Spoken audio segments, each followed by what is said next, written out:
And welcome, folks, to another edition of the Michigan Football Breakdown, focused on the defense of Vance Bedford. We're going a little bit out of order today. We're going to flip the order and go with Al Borges in the afternoon, Vance Bedford in the midday. We had the announcement earlier here in the morning, as you guys caught, the NIL announcement with Michigan, the NIL partnership with Passes. In case you missed it, a 7-year agreement with Passes that the NIL partnership directly with Passes that is going to allow student athletes to be able to use the branding, the Michigan branding on the Passes platform, where they'll be able to use that platform and content creation and be able to use that to forward their own brand initiatives in their own ways and use their existing advertising relationships that Passes has to their benefit. That is truly innovative, and I think it's going to benefit, especially those who already have a brand. It's going to benefit those guys and those males and females who already have a brand right away to be able to start leveraging those existing advertisers in ways that we haven't seen before. So that is a great benefit. And a 7-year deal, 7 figures up front. And oh, by the way, Passes already dropped some money in the kitty to help keep Bryce home. So that was separate from the 7 figures that they dropped up front for the deal. So that's the way the NIL game is played these days, Vance Bedford. That's some good stuff. Sam, it's totally different right now than anything I've ever seen. And the money that some of these young men are making is absolutely amazing.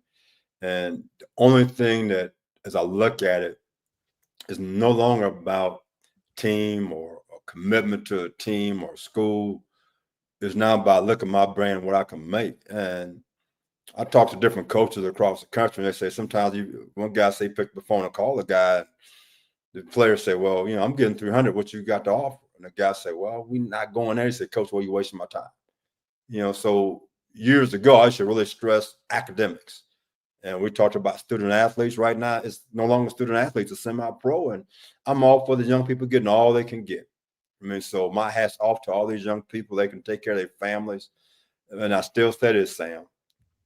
How many jobs out there that does not have a minimum wage, Sam? The NFL has the minimum wage.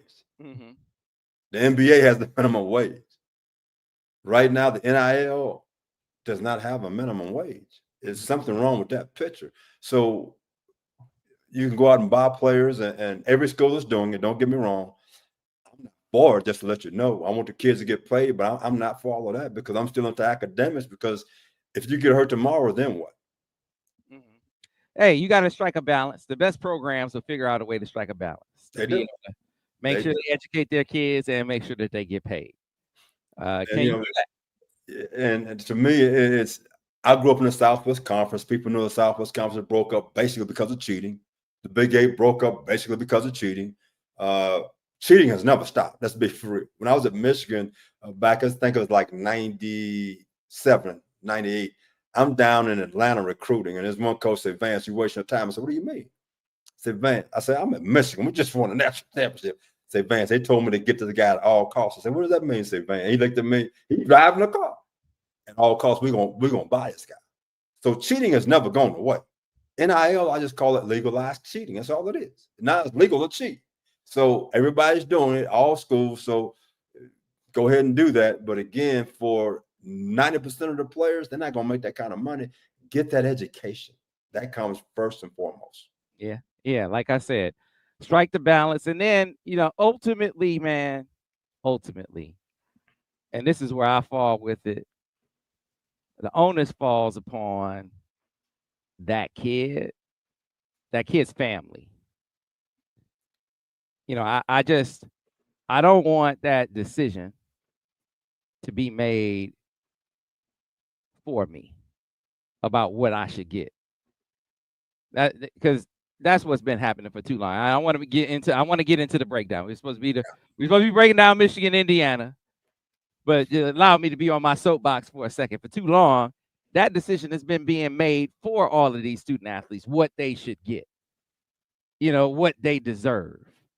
It- let them make the decision. And if they squander it, there should be some catch-alls. There should be some allowances if they should happen to mismanage some financial resources. There should be an avenue that allows them to go get for the concerns that you have.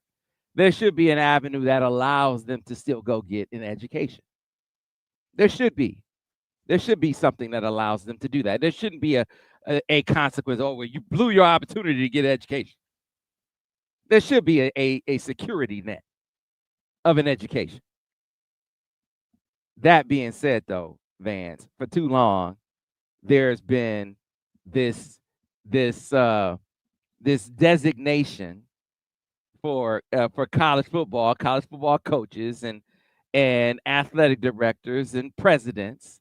This hierarchy that says, well, they get to determine what student athletes deserve, and I just think I think that was wrong. I think that's always been wrong, and I think that this has been a course correction. Now, I think the flip side of it is there should be some contracts in place. It shouldn't be, a guy can go to Texas or Alabama or Michigan, get a check, get that check, and then they're there for 3 weeks or 3 months, and then leave and then go get a check from someplace else.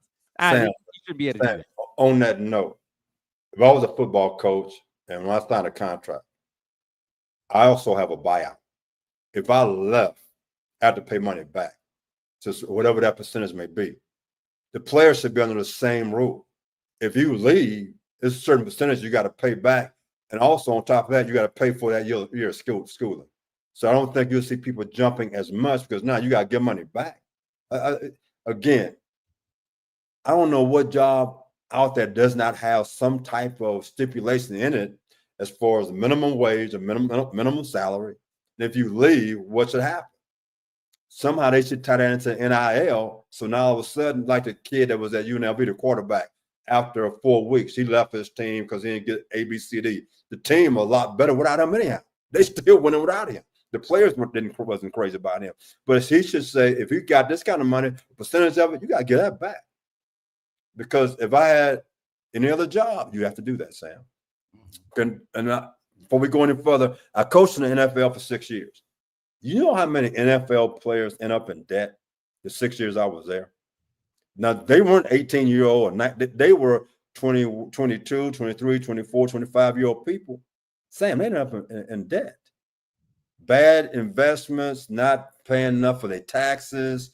There's a lot of things that can happen. Now I'm 18 years old, and somebody say, here y'all go, Vance, I'll give you $500,000. I have no idea how to spend that kind of money, how to invest it, how to put away for taxes. And it's a strong opportunity. My mom and dad don't know either. My mom and dad were school teachers. They don't know what to do with that kind of money. So state taxes, Social Security taxes, federal taxes, there's a lot of things that an 18-year-old kid doesn't know because NFL players don't even know that sometimes. So I have a lot of concerns for young people making that kind of money as far as where they go and how they spend it to protect them from themselves sometimes. But like I said, let's get on back to our study and talk about Indiana.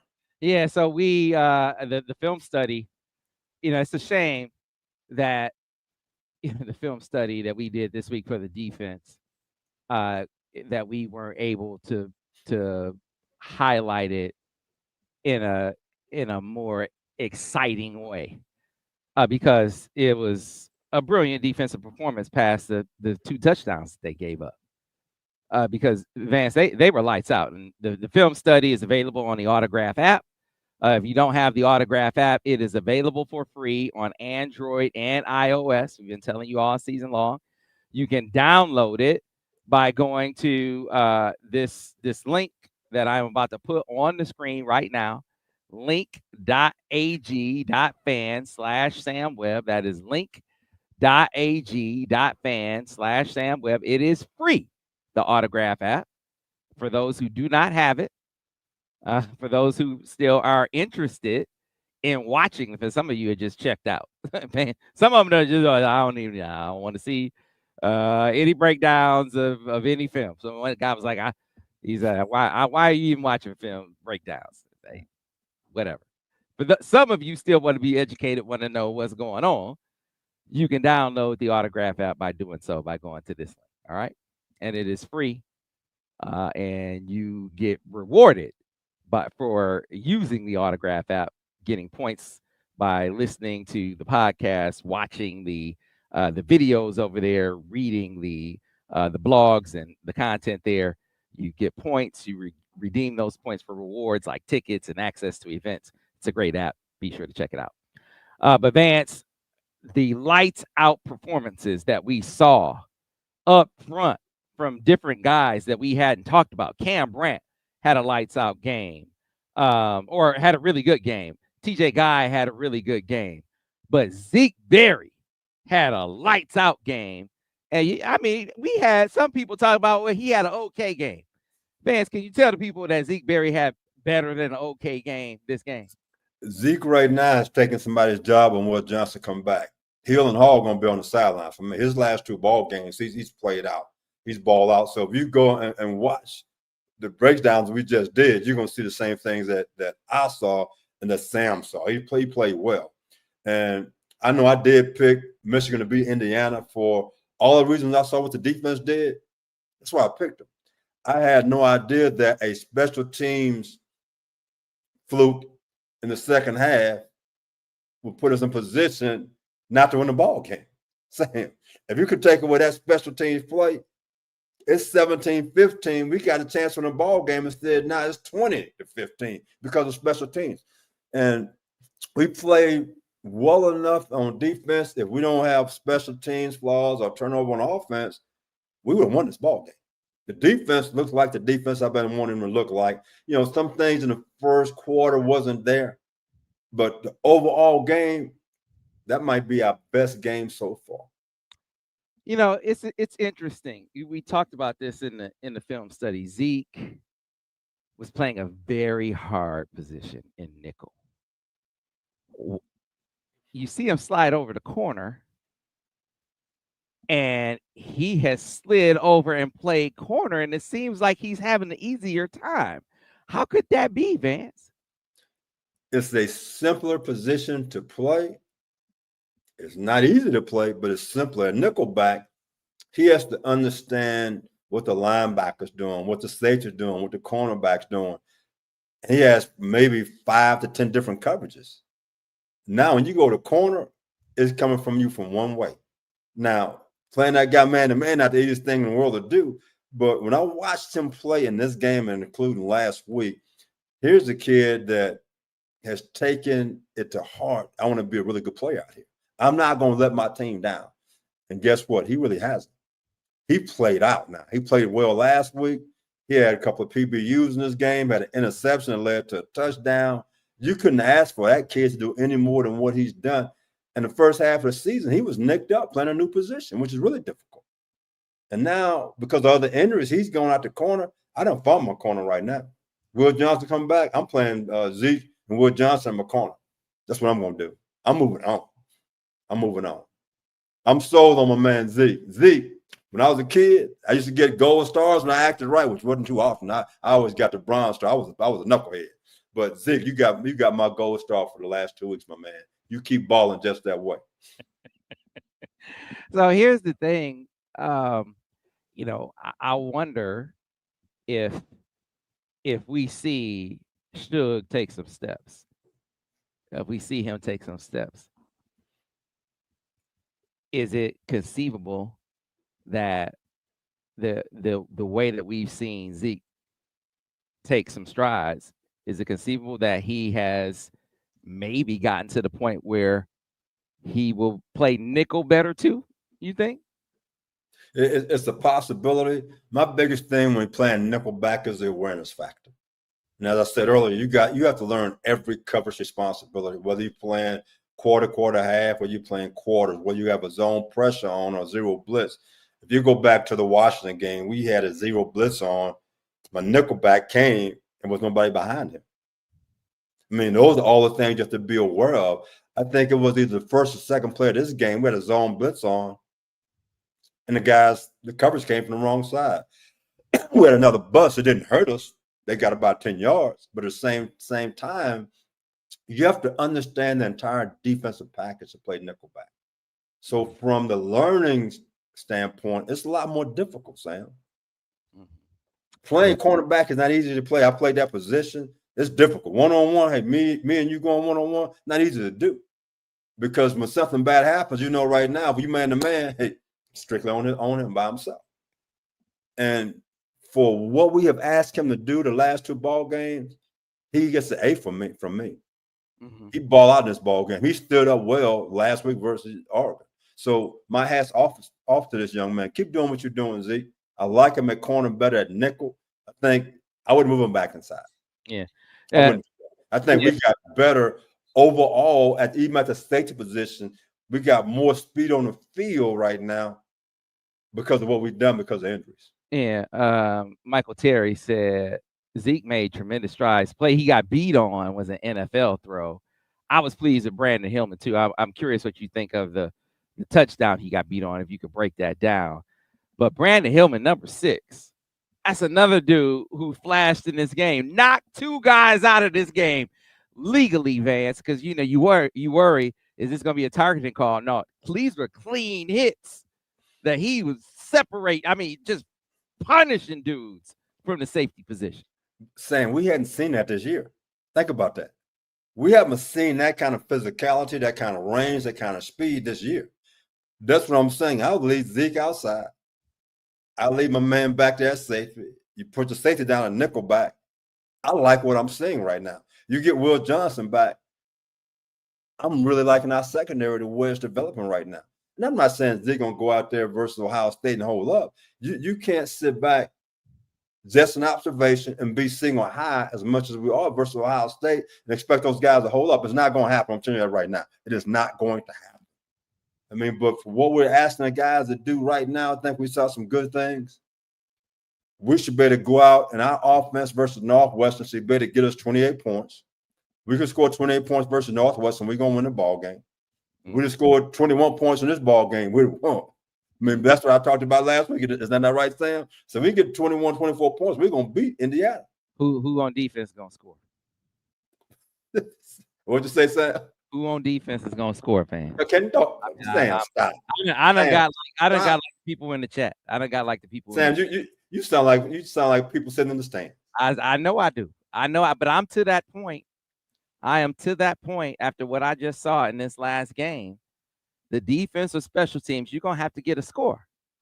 You're going to have to get a score from defense and special teams unless they can figure out how to get back on track on the offensive line, because this is a big problem emerged in that game with what Indiana's defensive line exposed. Now, you said something in the film study. I can't remember if you said it during the recording or if you said it before we got started. But during that game, man, Vance, they started twisting and they never stopped. Now, they couldn't have planned to twist that much because they were twisting all game long and Michigan never picked it up. If you're in a game and you have some things called, Sam, and they're working, well, guess what you continue to do throughout that ball game? You keep calling it until they stop it. And they better stop it 2 or 3 times before you get away from it. In the past, one of our top plays have been duo, right, Sam? When you run a duo twist, you should be able to split the twist and you should be going vertical for about 5 to 8 yards every single snap. You cannot twist versus duo. If you do, it should be an advantage to us. Offensively, again, you got to find different ways. I would be in 21 and 12 personnel to balance people up, to make them go to base, because people have fewer stunts and twists out of base than they do out of nickel. I mean, so again, and I said this for 3 weeks in a row, our best players are 2 running backs and a tight end. They're on the field at the same time. I'm in 21 personnel. I could split Loveland out like a wide receiver. I can split Donovan out like a wide receiver to give us that 4 wide look out of base personnel. Now you got linebackers and safeties covering these guys instead of nickelback. If they go to nickel personnel, I got my base in there. Now I'm going to pound them because they got a smaller guy in the box. I mean, we go to 11 personnel, that's one tight end, one back, and 3 wide receivers. Well, guess what? For what? What receivers do we have right now that puts fear into your heart? They don't. So if that's the case, why put them on the football field? Well, see, here's the thing, Vance. I mean, and Al will bring this out because they got in the game, and the broadcast will have you believe that there were no receivers open, and that's just not true. It's just not true. There were receivers open in the game, and maybe they were. I'm not saying they were open every play, but there were times like they were running 4 verticals, or they were running a vertical smash, and he would never look at the vertical. He would throw it right to the smash just to get rid of the ball. And you got your quarterback playing scared right now, looking at the rush. Now, part of that is, your line is not picking up twists. But even when they pick it up, he's backing up. He's backing. Your quarterback is playing scared right now, and your quarterback coach or your whatever, they cannot get him calmed down. Now, I'm putting that more on the coach than I'm putting it on the kid. You got to figure out a way to get him calmed down. How do you get him to the point where, hey man, listen, you got to look at the vertical. You gotta run the play. You got to run the play that's there. Or, I mean, we got Colston open. You got to step into the throw. Like, I mean, there's gonna be some time where you might have to stand in there and take the hit. But Sam, just an observation, and DG and Al can talk a lot more about it, and they watch it more closer than I do. He looks for one guy, Loveland. If Loveland's not open, now he panics to find somebody else. And so again, he got to go through his progression. He's lost his way as far as going through his progression because he's locked on to a guy. And that guy is covered initially. He goes into panic mode no matter what happens. And then now he throws that check down, that smash route as you're talking about, because the guy he's looking at is covered. He's lost confidence in other receivers. And again, in practice, you got to get to a point where, hey, this is your progression, 1, 2, 3. Well, what are your top 3 plays you have for him as a quarterback? Those are plays you got to run out of different formations to give him confidence to have success. The next thing is keep a back end for protection. Instead of having 5-man protection, they got 6 or 7-man protection. So by the time, there's different ways to get confidence in the quarterback. But with 2 games left, that's hard to do. You got 2 games left. You say, well, let's give him some confidence. How? With 2 games left. Yeah, I don't know. I don't pretend to know how you do it. I know it's easier said than done. But see, there are multiple layers of problem here. that my solution, not being a coach, this is why I say either you get into a collaborative play calling approach, because clearly I said, Al, I talked to Al and I talked to Devin. I lean on them. I said, man, what do you do to calm him down? Al said, man, if he's doing things that I'm telling him, either you do them or I'm gonna take you out. I said, well, they can't take him out, Al. They can't take him out. And do what? Put Alex in? Your play caller that's not his comfort zone. Alex is not his comfort zone. With protection though, Sam, this years ago, I think it was back around probably 91, 92. I'm at Oklahoma State. We were playing Kansas State. And what they would do, and I didn't understand it at the time, I was a young coach, but I understood it years later, is that they move the pocket. I don't mean talking about a boot or naked. In other words, it looked like it was a play action pass. You block down, the guard pull, and now the quarterback set up on the guard. So the offensive line, the defensive line is seeing down blocking a puller, but it's a different way to protect and move the pocket just enough get a quarterback confidence. And now the pass rush thinking, well, I got a down block and pull, I got a spill.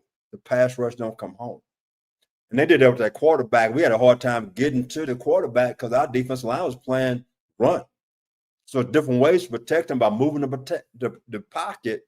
And it's not a boot or naked. He's still in the pocket. You just moved it from the center to the B gap. And you do it with a down block, with a guard pulling. And now all the twists and everything else, it took it away. We could never get home because the D-line was reading that as run. It was a pass. And it bought time for the quarterback to throw the ball deeper down the field. So when you get in a situation where your offensive line is struggling, defensive coach, and I learned that years ago, there's different ways to protect the defensive line, to protect the quarterback, to give them time to get things done. Well, but again, like I said, that's Al and DG. So we don't digress so far. Let's go talk about defense. Yeah, that's why I would say either you bring in more play calling ideas. So Kasula's called plays. So a collaborative approach. Maybe you bring Kasula in, and he has more of a say, or Sharon take it over. But I wouldn't do the same thing. That gives you some options to maybe do some of the things that you're talking about. Or if it's like Al says, if I'm telling him to do some things and I'm not seeing any changes, then I got to go to someone else. But my reply to Al was, it's my belief that you can't do anything different because there's not a menu. There's not enough of a play call menu to go to an alternative. You can't go.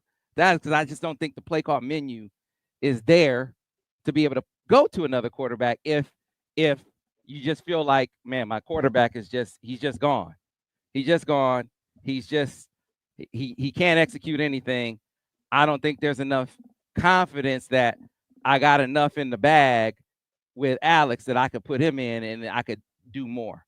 I just don't think that that's there with the current play calling mix. Now, maybe if Kasula's in there also, or if Sharon takes over, maybe now you have more of a menu that you can go to it with the offensive line, that you could do some different things. Or if things are going wrong with Davis, maybe you can go to Alex now. Maybe that's an alternative. I know, like you said, we've gone into a rabbit hole. We want to go back to the defense. The only thing I'll add to this one last thing is that let's say you have 20 plays in the game plan, cut it down to 10. You can say you don't have enough bullets, but let's go execute those 10 plays, which might give us a better chance of winning ball games. So different ways to look at that. You don't add, you cut, find out what he can do well, get it done in practice over and over again, let him get the confidence, and let's go try to win a ball game that way. So I'm with you. I mean, you can pull the quarterback and go to who? Right. There's nobody to go to. So therefore, I got to find a way to give this young man confidence. And hey, we trust you. Instead of having 20 plays, we're going to have 10 plays. We got to execute these 10 plays. We're going to motion guys and that type of trade guys, but you're going to run the same plays. Just trying to give the defense a different look, like we're doing more. But these are the plays we're going to do. We're going to execute well. We're going to go win the ball game doing this. You just got to trust the system, and let's go play because we trust you. You are our guy. You got to keep telling us, you are our guy. We trust you. You're going to get us over the hump. Just keep doing what you're doing. We're going to be okay. Yeah, he says at the end of the day, these are players you got. These players you got. You're limited, and you're gonna have a certain amount of execution errors. I'm not saying that that's okay. Yeah. I'm not saying that that's acceptable, but it is what it is, Vance. We know they're limited. Yeah. So you got to expect that you're gonna have some breakdowns. So you got to give them as many good situations as possible. Yeah. And right now they don't have as many good situations as possible. Al, so you got to say as a coach, we got to get in more good situations. That's true. I got to answer this one question. One guy asked me, did we twist as much as Indy? We don't twist as much as Indy, but the last 2 ball games, Sam, we've done a lot more twisting. But we've done it more with linebackers and defensive line, where Indy did it more with the defensive line. Yeah. Going back to last year, we go back to Mike McDonald. I mean, he was the same way, a pro guy. For about the first 6 games, we had no twist, and all of a sudden he started putting in twists. It made our defensive ends even be better than what they were. So we do it more with linebackers running pick stunts and twisting that way than we do with our 4-down linemen. Yeah. If you have questions for Vance, now's the time to get them in. We've gone back and forth. I know we have shifted the focus. I mean, so much of the game was about the offense. That's why the defense was lights out. It was unbelievable. The switch that they seem to flip. And I guess I will ask the first question. Vance, they give up those 2 touchdowns. And it was like the only other offense they got, for the most part, came after that fumble. You know, they get in and they hit Alex and he fumbles the ball, and they get that field goal. And after that, they got the field goal in the second half. But that was really it. They got the turnover on downs. They smacked them. It was what was in the second half? 8 tackles for loss, 4 sacks, an interception. I think the man completed 3 passes. They talking about we got to play, but we like they had a bad day. Like it was them. Like they just stopped executing. No, Michigan put it on them after that, Vance. I don't know what it was, if you can quantify what you saw, but the Michigan defense just really started putting it on them after that.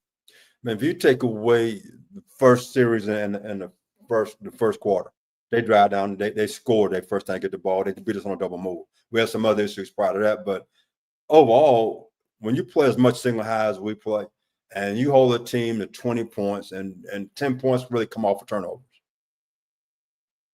Sam, I give these guys a B+, A- defensively. The 1 touchdown that we got, we gave them the offensive ball on the 7-yard line, Sam, off interception. Yeah. I mean, so from that standpoint, B+, A- for how we play defensively, which, to be honest, for right now, first of all, we got to play an A+. You're asking the impossible with so many new guys out there, and we've gotten so much better defensively. And the one thing, and I've been saying this, Wink is going to be single high, whether it's man, whether it's some form of cover 3. He's going to be that before he goes to 2 high, which is quarter, half, cover 2. That's what we are. We load in the box to stop the run. And sometimes we put our guys in a situation on the perimeter where they got to play man-to-man and make plays. And when you do that if you do that 10 times, you probably going to get beat 2 times. So 80% you say you winning, but if those 2 plays are touchdowns and your offense only can score 10 points a game, you lose 14-10. So things like that are going to happen. You're going to give up some plays because of how we do things defensively. The issue is the offense can't get things back. Therefore, you can't give up anything. Mm-hmm. And if that's the case, being a defensive coordinator trying to call a play and be perfect, it's impossible, Sam. It's an impossible task, and it's just not going to happen. Mm-hmm. Yeah, so I skipped over what I always do. Vance, grade the defense from defensive line back. Let me get your grades for the game, Vance.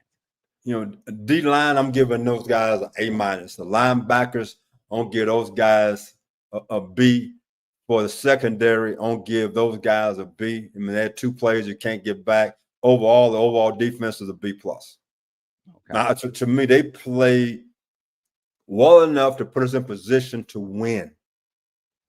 In order for us to win, we got to play at A or A+. That's why I had to give them a B+ because we did not win the ball game. Mm-hmm. Mm-hmm.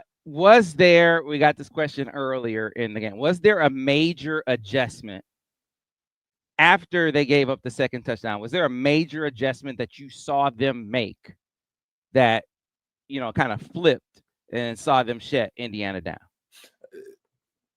I think Wink started trusting his D-line more. That's number 1. Number 2, we were winning on first down against that type of offense, which is the RPO offense. And every once in a while, up-tempo, we won on first down, kept them in second and long, and all of a sudden, Wink started dialing things up. He was dialing things up, but only rushing 4. He was dropping a defensive end. He had a linebacker and a defensive end running the stunt together. It totally confused these guys. We attacked their guard and tackles with twists. And it was coming home, Sam. It was coming home clean. The linebacker was blowing up the tackle. The end was up and under. We're getting great pressure. We're getting pushed in the middle. Wing started trusting us down guys to get home. And to me, that was a difference in the ball game. And we played more forms of cover 3, which I think Wink likes quite a bit, and it confused their quarterback at times. When we did play man, we had enough push that the quarterback couldn't step up, that we're able to get some nice pass breakups by Zeke and some other defensive backs. Yeah, he found. Did you see them stunt more in this game than we are, or was it about the same? I think that the last two ball games we stunted more than the last two ball games than the previous games combined. Now I thought we did the stunts more with linebackers and defensive ends, just the 4 down guys. He still hadn't shown the confidence or something that he likes as far as twisting the front. Where Jesse and Mike, Jesse more so than Mike, he did more things twisting the 4 down linemen. But again, he was a secondary coach. He was more into, I'm going to drop 7 disguise things. Wink is more into, we're going to win up front so we don't get home, so they don't have time to attack our secondary. Different philosophies. And both of them are good when they're working. All right. If you have questions for Vance, now is the time to get them in the chat. If you have questions for Vance, now is the time to get them in the chat. We're going to start going at them. This one from Andrew Bailey says, I think the insertion of Rod Moore at nickel next season could help elevate the entire unit to even greater heights. Yeah, if you can. Now, Rod has a decision to make. Will he go to the league? I remember him talking a few weeks ago. He said he had a little setback in his rehab. And so got to see how that goes. And, if he can get rehabbed and get ready for the combine, I think that's a big question about which way he's going to go. But if they can get him to come back, that's a consideration. Does he go to safety or does he go up and play nickel, Vance? But that would be something to consider. Is Roger nickel next year? Let's talk about the draft first. If Rod is coming off an injury, he has no video this year. That means he is a 6th or 7th round pick to a free agent. Just from a coaching standpoint, if I'm an NFL coach, there's no video. He is a 6th, 7th round pick or free agent. That's number one. So it'd benefit him to come back from that standpoint, from getting his degree, networking, all those type of things. Now, whether he can play nickel or not, I don't know him well enough to make that comment. I don't know if he a guy can go down there and have the awareness to play that position, but what he would bring back to the secondary is more leadership. He can give us more direction to helping guys get lined up. I think we have missed that this year, and I think we need to get that back for us to keep moving forward right now. And if it's nickelback, if he shows that kind of awareness at the same time to be able to play some man-to-man, I know he's a physically and mentally tough young man from last year. I know that for a fact. If he could do that, that would benefit the secondary totally. Yeah, I think he could do it. He came in playing nickel, as a young player. Cerebral dude, super smart, knows the defense back and forth. Coaching those guys. He actually traveled with the team. I don't know if you saw him on the sideline, Vance. No, I didn't see him. Yeah, normally the injured dudes don't travel, but he did. He traveled for this game, and I actually think that that's something that helped those dudes, and so I think that would be a meaningful thing for this team, wherever he was in the secondary. But if there was a guy who was going to play the Mikey role, I think that Rod would be the most equipped to do it. It's, and again, I know I have to go back to Jesse. Jesse played a lot more zone than what we're doing this year. And you can see Mikey at times in zone football makes some outstanding plays. His awareness was spectacular. And we're asking the guys to play a little bit more man this year. And is Rod a guy that can do that? Mikey was a corner. When you put him inside, they could play man. Dax, even though he was a safety, they moved him to corner in the National Football League because he could play man. He was long, he was smart, and he could run. And is Rod in that same mold between a combination of both those guys? If that is the case, then yeah, he'll be a good nickelback. I don't know him well enough to make that comment. I don't know how he thinks and that type of thing. So for me to make that comment, I can't say that. But from a leadership standpoint, he brings a lot to the table. What about this from your man, Adam Shepardson? That's your guy. He said, put Will Johnson in nickelback when he comes back with Jair and Zeke playing outside spots. Is that an option, Vance? I've been saying, I said that but 6 weeks ago about putting Will at nickel back. Then he was injured with his shoulder, so he never had a chance to find that out. Because he's missed so much time, it's tough for him to go into nickel back right now. I'll keep Zeke right where he is. I have Will at the other nickel back. In the secondary, you got playing for nickel and safety right now. I'll go with that and keep moving on. Hill and Hall, you coming off the bench. I like what Zeke has played better in the last 2 games than other guys have. So Zeke would be your corner opposite. Oh, Zeke and Will my corners. I said that in the breakdowns. That's my 2 corners right now until he can show me he can't do it. Look at this. Kevin Key said, all the way from Belize, getting my weekly dose of the Michigan football breakdown. I love it. I love it. I love it. Remember last year at the national championship game, we had 2 guys from Jordan in the Middle East say, hey, they didn't miss it. They overseas. I mean, you come from where? So hey, keep it up, man. I love the support and the following on Sam's show. It's been a lot of fun. Yeah, that's big time. That's big time. All right. Vance, I don't know if you had an opinion on this. Coach Vance, is there any coaching strategy to not call immediate timeout after the long first down run with under 2 minutes left? What did you think about that at the end of the game? That's strictly a situational call from the coaches as far as what's going on and why. There's a lot of people say, well, you go back to a week ago with save your timeouts for this, save your time. There's no written rule as far as when you call a timeout. You talk about every situation that you can get into that can happen. I'm in Chicago. We talked about when to take a safety based on how the game is playing or when you call a timeout. All those are strategies that must be talked about. Immediately call a timeout after a long first down run. I'm looking at, do I have the right guys in the game? I'm trying to get the right player in the game. Pushes this next play. Majority of the time, people don't do that. Don't do that. I guess I had I think the commentators made a bigger deal out of that than they should have. Gary Danielson, I'm not a fan of his. He's hated Michigan back when I was coaching there. And he's, for some reason, he keeps doing our job. And Ward Manuel, I hope you listen to what I'm saying. You should tell people, I don't want Gary Danielson doing our game. He's been extra critical of our team dating back to when he first started doing this show. I can't stand that guy. He's just personal with me, Sam. To me, the thing that they should have, and they did rightfully make a big deal out of, was challenging that fumble. Yeah. That was right to make a big deal. Make a big deal out of that. There needs to be a process in place because that impacted the game. The timeout with 2 minutes, the game was over. Yeah.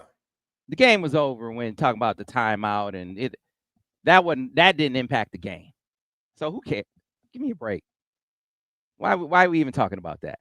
But the timeout after the fumble or challenging the play, now, especially with it being something that had happened before, now that is something to talk about.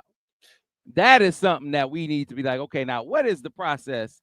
Who's telling you when the challenge plays? That should come from the press box. Yeah. Guys on the sideline can't see it, Sam. Yeah. So whoever is who's in your ear telling you when to challenge these plays, we need to get that person off the who they don't need to be on that job no more. Because they hanging you out to dry. Whoever that person is. I don't have any problem.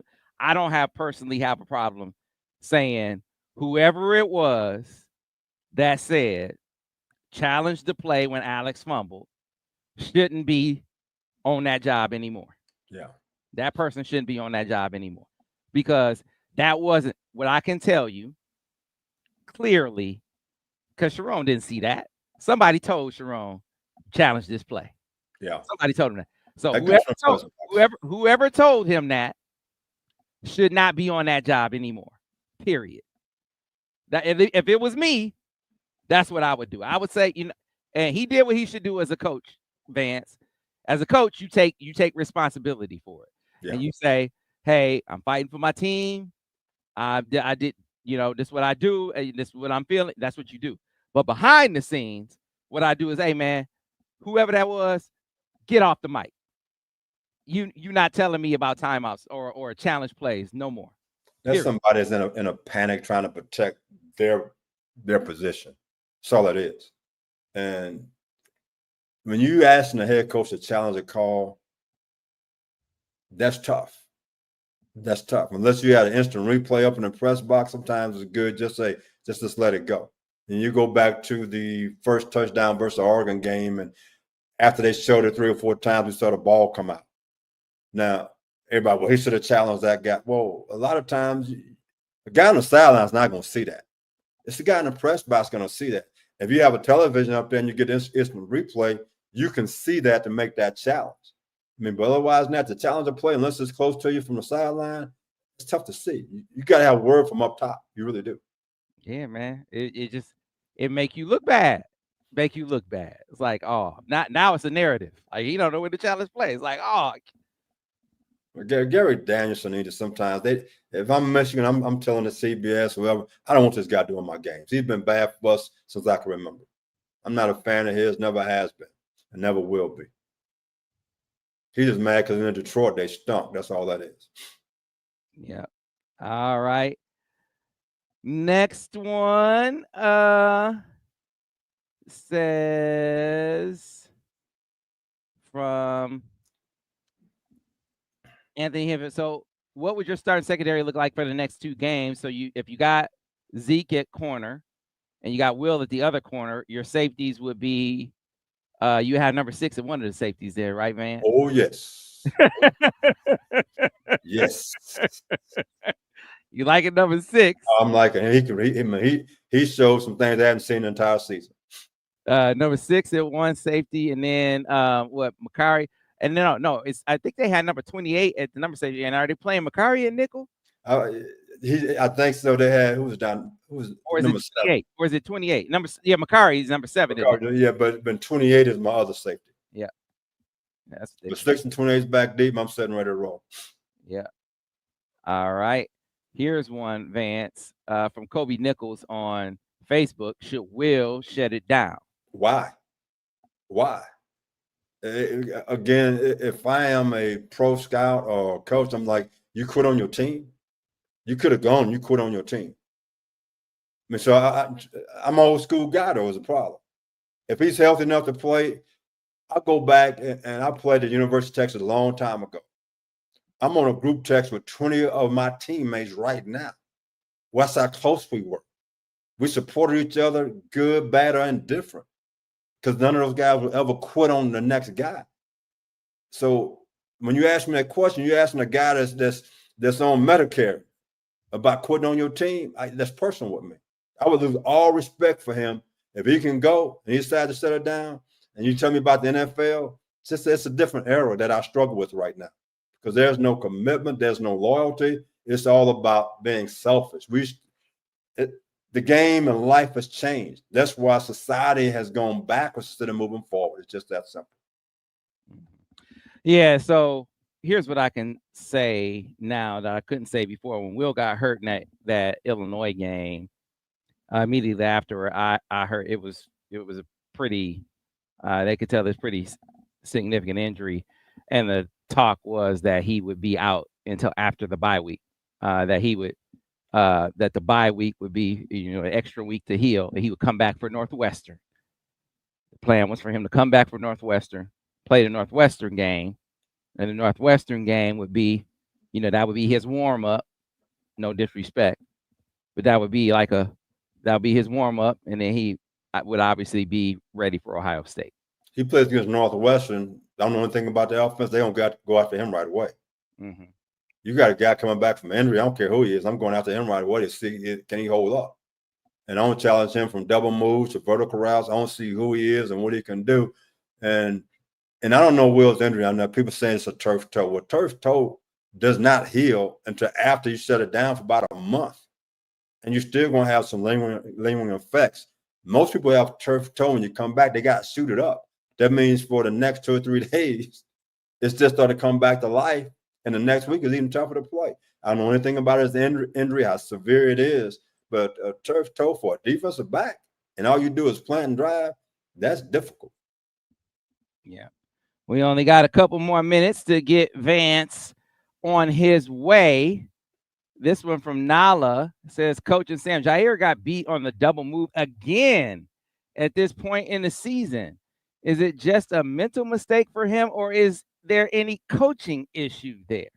And you go to our film study, you're going to see exactly the points I made about what he did. I mean, again, his eyes were bad. His break point was bad. He was inside leverage. To take away that move, he should have broke to the guy's outside shoulder. So therefore, there is no double move. The guy would have to run through him. They might have thrown a flag, but he doesn't go vertical. Because if you miss the guy, I miss him back inside to my nickel back and my corner. When he broke with his eyes looking at the quarterback, so looking at the shoulder. You go back to when he got beat on the slant and go. What did I say? His eyes were bad there too. Drive on what? His shoulder. So at worst, it's a PI. So this break point was bad. So when I look at those two plays, what I'm saying from the outside looking in, kid's not taking coaching. He's making the same mistake over and over again. He's not taking coaching, Sam. It's just that simple. And maybe he is, maybe he isn't. But as an observation, that's what I'm saying from the outside looking in, studying video. So they got you once. You think they're not going to come at you again? Northwestern should come at with a double move 3 or 4 times. Playing a double move is not easy to do, Sam. At worst, take the guy down. So it's a hold and call a PI. You get to line up and play again. But you give me once, yeah, okay, shame on them. But give me twice, that's strictly on him. It got nothing to do with coaching now. That's come from a kid not doing what he's asked to do because he's doing things his way, which means when Will Johnson come back, he's on the sideline drinking Gatorade, standing next to me while he's not playing. I'm going to show his video while he's not playing, Sam. As you can see, that's personal with me. I can see. Vance coaching right now. Vance is coaching right now. I can tell. He wants that young man to get better. He wants that young man to get better. If he don't want to get better, him and Gatorade. Right now, I like grape. You like grape. I like red. You like red. That's what we drink. We're talking about Gatorade we having right now. You like? I don't like orange, but I like the green. Let's go. I'm good to go, Sam. Amandre M says, I was in Ghana last year during the playoffs and championship and did not miss his show. Thank you all very much from Ghana. That's big time, man. And Sam, you got following all over the world, baby. It's a beautiful thing. That is a beautiful thing. Hey, I tell you right now, we probably got as many Ohio State fans watching us as anybody else thinking, what secrets they going to give out? Hey, man, hey, they definitely watching now. Ohio State fans feeling pretty good. They feeling pretty good. They feeling pretty happy. They're like, oh, we got him now. They feel like Ryan Day can't breathe right now. He probably got an oxygen tape walking around. He's so tight. You still think he's tight? Oh, man, he's tighter than Janet in the drum, Sam. He shook. He don't know what to do. All right, Vance. Only a couple more. Before we get out of here. A couple more observation ones. This one comes from Nala. Healthy Will versus Jeremiah Smith from Ohio State will be epic. That dude looked like he should petition to go to the NFL after his freshman season. I don't know that I've been more impressed with any receiver in the country than I have been with that freshman receiver from Ohio State. Sam, I'm not looking for that matchup. It's like last year. We didn't match up last year. We rolled over the top of that guy. And Will had some nice plays. You go back to the championship game. We rolled over top of that guy. And it took things away. So Jesse took him away by playing, whether it be cover 6, rolling to his side, whether it's playing some type of combination coverage. He did different things to take the guy out of the mix so he couldn't hurt us. So we go into that ball game and we playing single high, he going to have 3 touchdowns on us. We don't match up with him. Not anybody in the country going to match up with that guy one-on-one. I think he's a special talent. You got to do different things to take him away, have a guy over the top, playing short and deep, playing trail technique. You just line up and say, hey, we're going to be single high the whole ball game. If we don't get home, we're going to have 3 touchdowns. It'll be a blowout. All right. So we got to play smart to do things to take him away. Last one for you so we can get you out of here, Vance. Adam Jefferson, coach, is Jayshon Barham really playing as well as it seems on TV right now? Yes. Now, he flashes quite a bit. Now, he has some inconsistencies, but when he flashes, man, it looks great. I mean, you can't run away from him. He's so athletic and so fast. He can run down running backs. He can run down quarterbacks, trying to escape. He had a sack when a guy trying to avoid him in the cut-ups. I mean, he's done some great jobs, some great things. You look from game one where he was not playing as much to the last 5 ball games, Sam. He looks like a baller. What is he classified as right now? Junior, senior? Junior. Oh my good, he coming back. Oh, next year? Talking about next year? He'll be special next year, Sam. Yeah, if he comes back. Sam, he coming back. Unless you're gonna tell me some NIL gonna come and steal him away, he coming back. He needs another year under his belt. Yeah, I think the question is, will he go to the league? That's what the consideration is, Vance. Will he go to the NFL? Again, I look at he's a 1-year starter. Didn't start the season out as a full-time starter. So I learned in NFL 1-year starters are kind of shaky because you don't have enough information on them to make a valid decision on how to draft that guy. Well, he was a starter at Maryland, though. He was a 2-year starter at Maryland. So okay, that's something I didn't know about. 2-year starter at Maryland, but he didn't come into Michigan start right away, Sam. Been splitting time. Now he's playing. So now it is more video on him, but to me, watching him playing his defense, he needs another year. Now, if he decides to come out and they time him, he can run in the 4.5s. That's a whole different bag of tricks. He can run in the 4.5s. That's a whole different bag of tricks right now. Now he's starting to move up. He'll run in the 4.5. And my thing, as I look at him, his awareness in zone drops, they have improved, but it's not great right now. To me, he still needs another year. Mm-hmm. So I didn't know about the Maryland situation. I'm just watching him here. He needs another year. All right, folks, that's going to do it for us because Vance has to get out. We're going to go with Al. The tentative plan is 3 o'clock. It might get pushed to 3:30, so check your notifications for the breakdown with Al Board. Just be on the lookout for that. Until then, we appreciate you as always. Thanks for watching another edition of the Michigan Football Breakdown focused on the defense with Vance Bedford. We'll see you next time. Go Blue.